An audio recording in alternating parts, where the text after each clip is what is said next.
En Algérie, le président grabataire, Abdelaziz Bouteflika, a fini par démissionner. Les Algériens ont obtenu son départ sans violence à force de descendre dans la rue par centaines d'abord, puis par milliers, jusqu'à se retrouver à plus d'1 million. La ferveur revendicatrice ne s'est d'ailleurs pas vraiment apaisée. Et pour la jeunesse, c'est sans doute maintenant que le vrai combat commence.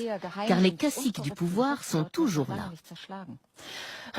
Alors, les jeunes Algériens arriveront-ils à se débarrasser de l'ancien système, plutôt que de tenter de fuir un pays où ils ne trouvent ni travail, ni logement, ni liberté véritable?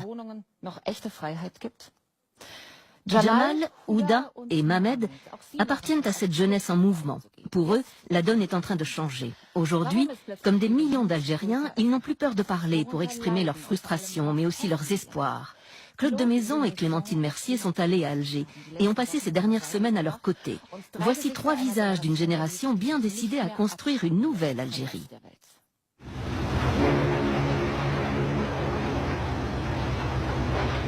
Notre tournage dans la capitale algérienne a commencé bien avant les manifestations. Les autorités nous avaient donné des visas pour faire le portrait des Algériens de la diaspora qui font le pari du retour. Une possibilité de découvrir ce pays d'ordinaire fermé aux caméras à l'approche des élections présidentielles.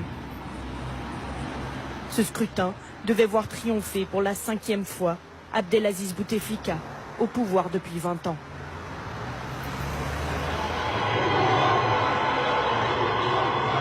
Mais à la surprise générale, le 22 février, des dizaines de milliers de personnes répondent à un appel anonyme sur les réseaux sociaux. Depuis notre balcon, en plein cœur d'Alger, nous assistons au premier pas de ce mouvement populaire qui va submerger le pays. Toute la soirée, les hélicoptères survolent la ville.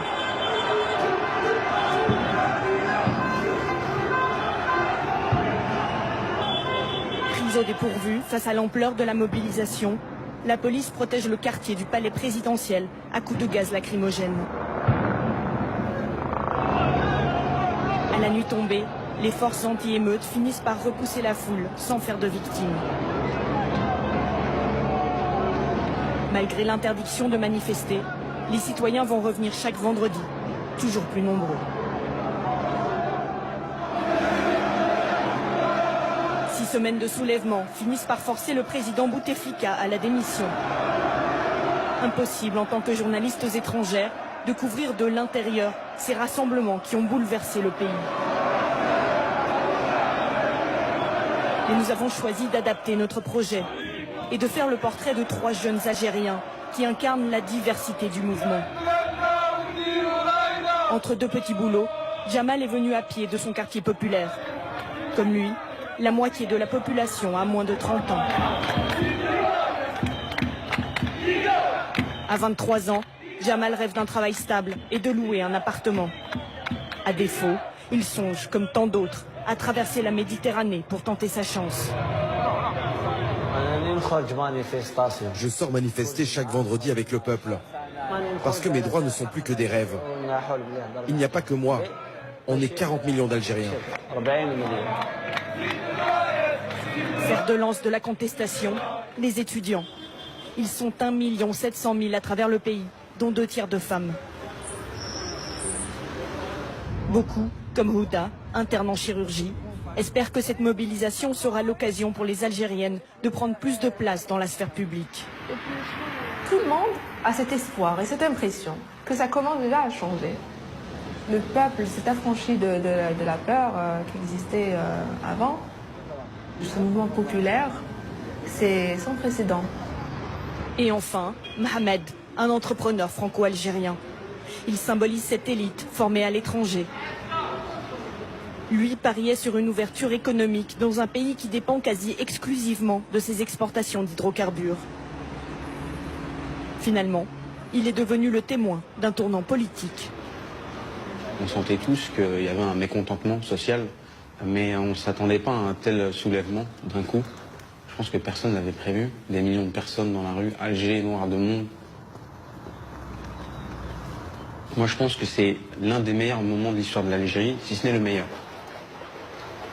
Nous avons voulu leur donner, à tous les 3, la parole pour qu'ils racontent leur Algérie, leurs défis quotidiens. et leurs rêves d'avenir. À Bolorine, un quartier populaire de la capitale, nous allons retrouver Jamal, comme toujours, en scooter derrière son meilleur ami. Alors, ça mord?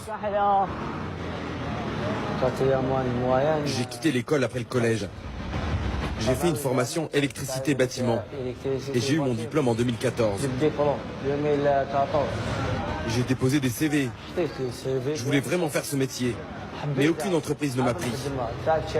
Si tu n'as pas de piston, jamais tu peux trouver un travail. À défaut, Jamal est devenu gardien de parking. Bonjour. Tout comme son ami Mohamed, qui lui a un diplôme de géomètre. Il gagne 200 € par mois. Ici, un jeune sur 4 est au chômage. Pour obtenir cet emploi, les deux garçons ont aussi bénéficié, à leur échelle, d'un piston. Bonjour, comment ça va? Ça va, merci. Le chef d'une entreprise qui travaille pour la préfecture est venu prendre de mes nouvelles. Je lui ai dit que j'étais au chômage et il m'a dit il y a un poste comme agent de parking. J'ai dit ok, je veux travailler. Le truc négatif, c'est que je m'ennuie. Ça me pèse sur le moral. Je ne bouge pas. Ce n'est pas un vrai travail. Ça fait 100 dinars. 100 dinars. Si je trouve mieux dans mon domaine, je vais quitter ce job. Les jeunes désœuvrés, comme Jamal et ses collègues, ont été les premiers à descendre dans la rue. Pendant les longues heures à tuer, ils écoutent en boucle une chanson devenue l'hymne des manifestations.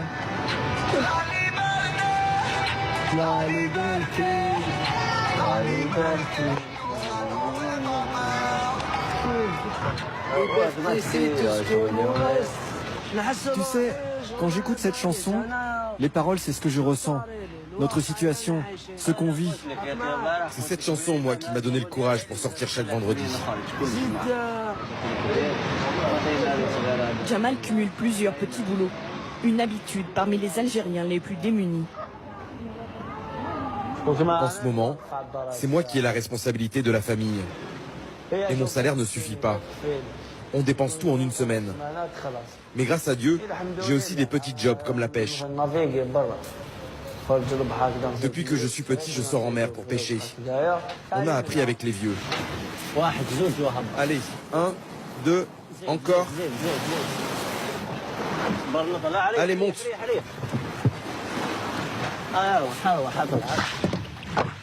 Je peux te dire que 70% des Algériens sont comme moi. Et il y en a qui sont dans des situations bien pires que moi. S'ils mangent à midi, ils n'ont plus de quoi manger le soir.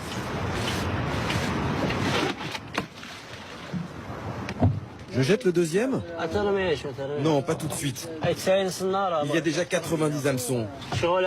Pourquoi tu veux en jeter plus? La vérité, c'est qu'avec ce genre de boulot, tu peux même pas te payer à manger. Il y en a qui ont un master, ils ont passé 3 à 4 ans à l'université et ils n'ont pas de travail. Aujourd'hui, la pêche n'a pas été bonne. Avec seulement 3 poissons, cela leur fait 10 € à se partager. Cette génération rêve souvent d'un avenir à l'étranger plutôt qu'en Algérie, quel que soit son niveau d'études. Dans un hôpital public d'Alger, l'étudiante en médecine, Houda, enchaîne des gardes de 24 heures en parallèle de sa spécialisation. Tout le monde a accès à l'enseignement supérieur en Algérie. Les études sont gratuites. J'ai fait 7 ans de médecine générale et là, je suis à la 3e année de chirurgie pédiatrique. J'ai un bac plus 10. Rien que pour déjà le domaine médical, il y a beaucoup d'obstacles. Par exemple, la mauvaise gestion, la bureaucratie. Les moyens manquent, c'est clair. On aimerait aussi être à la page. Par exemple, on dit des choses sur certaines molécules ou certaines découvertes qu'on ne trouve pas en Algérie. Sous Bouteflika, le nombre d'étudiants comme Houda a été multiplié par 4, mais pas les emplois disponibles. Les professions médicales sont parmi les plus affectées par la fuite des cerveaux. Huda prend d'ailleurs des cours d'allemand dans cette école privée avec une dizaine d'élèves. Allô. Dernièrement, il y a beaucoup de médecins qui apprennent l'allemand parce qu'il y a un accès facile au poste de médecin en Allemagne. Ici, dans cette classe, il y a 4 médecins, y compris moi, il y a 4 médecins. 1954.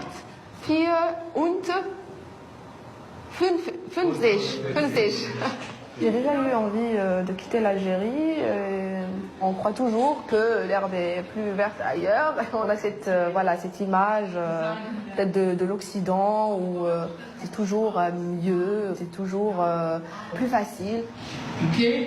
Après, je ne suis pas fixée, mais je mets les choses de mon côté. Depuis la chute des prix du pétrole en 2014, la classe moyenne dont fait partie Huda a vu son pouvoir d'achat baisser. En première année, un médecin résident gagne 51 000. C'est pas beaucoup. Par exemple, si tu voyages, tu peux pas mettre de l'argent de côté. Si tu loues, tu peux pas voyager. 51 000 dinars, soit 380 € par mois, presque 3 fois le salaire minimum en Algérie. Pourtant, Huda veille à ses dépenses. Ah, il y a même Gabriel Garcia Marquez. Et hésite même à s'acheter des livres d'occasion. Mais je pensais qu'il y avait des remises un petit peu plus sérieuses. Je peux faire pas mal de choses, mais je dois aussi faire attention. J'ai ce problème de loyer qui me coûte assez cher, presque la moitié de mon salaire. Huda vient de Sétif, à 3 heures de route de la capitale. Grâce au soutien de ses parents, plutôt libéraux, elle a le droit de vivre seule. Une marque d'indépendance rare pour une Algérienne célibataire. La norme, c'est qu'on reste chez sa famille ou que l'on se marie. C'est la réalité. Rester seul, ça, c'est très délicat. L'année dernière, quand j'ai essayé de trouver un appart, c'était très difficile. J'ai été déclinée par pas mal d'agents immobiliers. Déjà, quand tu vas louer, on te demande directement si tu es marié ou célibataire. C'est la première des questions. La médecin espère qu'une évolution de la place des femmes accompagnera le changement politique actuel. Comme beaucoup d'Algériennes, Huda descend dans la rue chaque vendredi quand elle n'est pas de garde. En plus, j'adore les slogans. Voilà. Là, c'est dit, vous êtes mal barré sur un truc de Marlboro. Votre système nuit gravement à notre santé. Je trouve que c'est très drôle, c'est très bien réfléchi. Sur le plan social, la femme ne peut pas se permettre certaines choses. On est victime de la vision unique de tout ce qui est correct ou pas correct. Ce que je déteste, c'est le fait de toujours être jugée. Ces revendications féministes commencent à être relayées par les réseaux sociaux, particulièrement Facebook, où sont apparus les premiers appels à la mobilisation. Presque 90% des Algériens ont accès à Internet, surtout sur leur téléphone. C'est d'ailleurs ce qui a attiré Mohamed Hami en Algérie. Après avoir démarré sa carrière à Paris et San Francisco, cet entrepreneur franco-algérien vient de lancer une start-up. Arrivé il y a 6 mois, jamais il n'aurait imaginé assister à un tel bouleversement politique. Les réseaux sociaux, ça a été peut-être le facteur principal dans la mobilisation en Algérie. Moi, je suis dans le domaine du web. C'est juste une confirmation que l'Algérie, c'est une destination intéressante pour moi au niveau professionnel. Salam alaikum. Je vais prendre un café allongé. Un café allongé. Les Algériens passent de plus en plus de temps sur Internet. Il y a des taux de croissance hyper importants, hyper intéressants. De 2014 à 2018, ça a quasiment doublé. Même pour une bourse modeste, il y a des forfaits Internet très peu chers. Je suis frappé de voir à quel point les opérateurs algériens sont dynamiques à ce niveau-là. Il y a encore 2 mois, Mohamed faisait partie des rares qui croyaient au potentiel économique de l'Algérie, alors que le PIB a chuté de 20% ces 5 dernières années. Dans ma tranche d'âge, il y a beaucoup d'Algériens qui partent à l'étranger. Et c'est vrai que faire le chemin inverse, c'est un petit peu particulier. Je pense qu'il faut venir avec une certaine dose d'optimisme. Parce que les gens me disent, mais pourquoi tu es ici? Fuis, va-t'en. Ces dernières années, c'est comme s'il y avait une chape de plomb qui reposait un peu sur la société algérienne. Ça va libérer des énergies, libérer l'énergie de la jeunesse. Le jeune entrepreneur a déjà investi 10 000 €. Son projet, fournir à des entreprises locales des conseils pour cibler des clients sur Internet. Alors évidemment, il y a toujours la crainte que l'Algérie devienne une destination rejetée par les investisseurs, parce qu'il y aurait des dangers, par exemple, de guerre civile ou des choses comme ça, mais j'y crois pas du tout. Je compte recruter des développeurs web algériens, parce qu'en fait, ils sont souvent bons. Savez-vous, je vous en prie. J'ai pu parcourir votre CV, j'ai noté pas mal de choses. Du coup, on va parler un peu de votre parcours. Il est riche, hein. Moi, je vous dis... Pour Mohamed, l'Algérie a une carte à jouer dans le digital au niveau mondial. Le pays offre une main-d'œuvre qualifiée, très bon marché et de faibles coûts de fonctionnement des sociétés. Par exemple, l'Insite. Est-ce que vous avez, en termes de salaire, des exigences particulières? Est-ce qu'il y a un niveau en dessous duquel vous ne voulez pas aller? Un salaire actuel. D'accord. Merci beaucoup d'être venu. Je vous raccompagne. Pour un emploi de développeur, elle me dit qu'elle ne veut pas passer en dessous de 250 €. Donc 250 € pour un développeur web, c'est quand même très intéressant.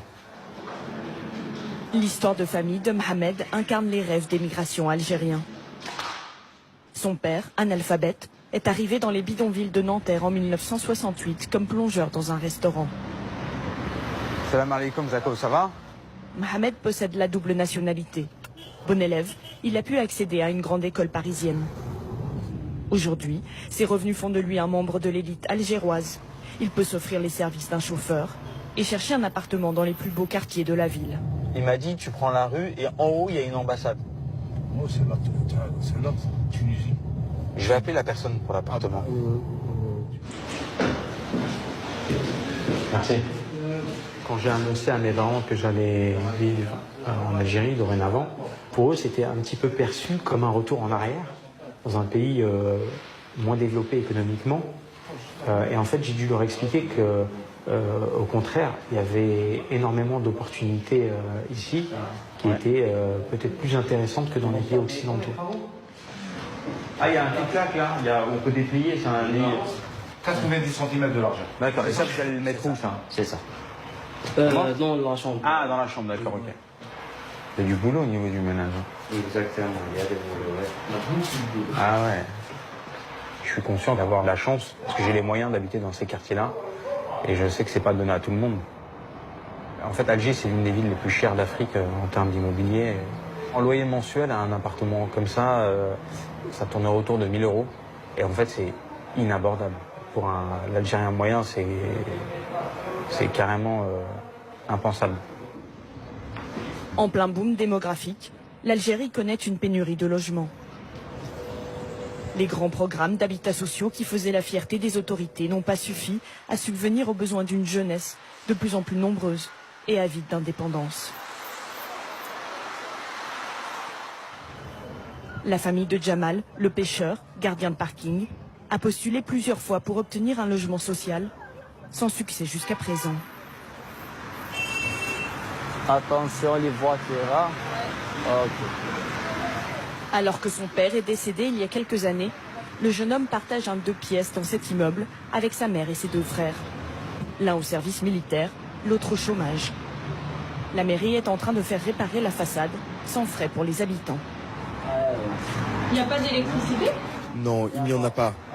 Le bâtiment est en chantier. En Algérie, il est mal vu d'afficher sa pauvreté, surtout à des inconnus. Pour pouvoir filmer chez Jamal, nous avons dû attendre un soir que le reste de sa famille s'absente. Allez, viens, Mio. Voilà. Et les frères jumeaux. Voilà, mon frère jumeau dort là. Là-bas, là-bas. Tu vois? Frères jumeaux. Et le grand frère, là-bas. il dort ici. Allez, viens ici. C'est la chambre. Voilà la chambre de ma mère. Je dors à côté d'elle, ici. Ça nous arrive même de dormir à tour de rôle. Quand mes sœurs viennent à la maison avec leurs enfants, la nuit, je sors en mer pour leur laisser la place. Quand ils se lèvent le matin, je monte dormir. Comment te dire? Le manque d'espace dans la maison, ça fait tomber le respect. Moi, normalement, à 23 ans, quand je rentre chez moi, je devrais avoir une chambre à moi. Mais ici, dans ce pays, même avoir sa propre chambre, c'est un rêve. Ouais, Hicham, ça va mon frère? L'homme doit avoir une maison pour se marier. J'ai jamais vraiment pensé à ça pour moi, parce que je sais que ça n'arrivera jamais. Je n'ai pas envie de jouer avec les sentiments d'une fille. Je pourrais lui dire qu'on se marie, la faire attendre, et à la fin, il n'y aura rien.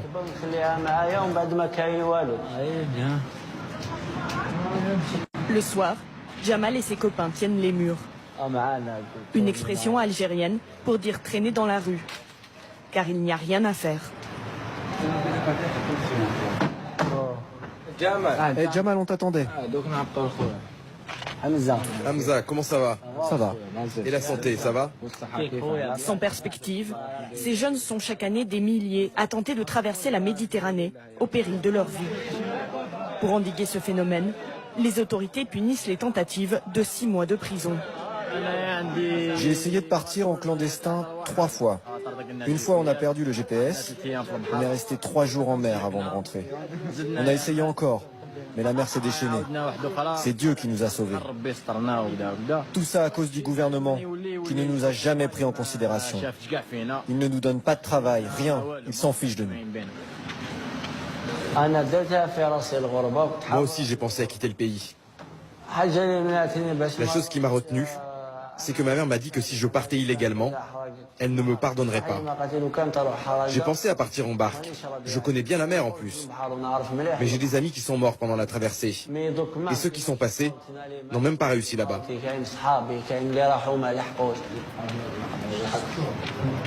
Jamal a remisé ses envies de départ depuis le début du soulèvement. Il espère que le renouveau politique lui permettra de se faire une place dans son pays, en restant auprès des siens. Ce changement, que personne n'avait vu venir, a aussi convaincu Mohamed, l'entrepreneur du web. Depuis son arrivée, il a trouvé ses repères et il est persuadé que son avenir se trouve de ce côté de la Méditerranée. Il y a une excitation incroyable à Alger depuis le début des manifestations. Un optimisme, un enthousiasme que j'avais rarement senti dans ma vie. Ça va?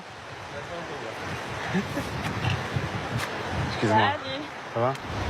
Et toi? Ça va. Moi, je suis venu pour m'installer en Algérie. Et ça peut durer toute la vie. Moi, je rêverais d'une Algérie où, en fait, la possibilité d'une ascension sociale est réelle. Je ne sais pas si aujourd'hui, l'ascenseur social fonctionne toujours. J'ai l'impression que la machine s'est un peu grippée. Et donc, moi, dans 3-5 ans, j'espère voir une Algérie où, en fait, les jeunes d'origine modeste pourront s'insérer professionnellement en Algérie et pas avoir besoin de partir à l'étranger. Depuis que la parole s'est libérée dans les rues d'Alger, les conversations politiques vont bon train. Comme la majorité des manifestants, Houda et son amie, elle aussi médecin, ne veulent pas que le mouvement s'arrête avec la démission du président. Elles craignent les tentatives de récupération et les divisions. Voilà, on a manifesté, on a fêté, on a dansé. Maintenant, on devrait passer aux choses sérieuses.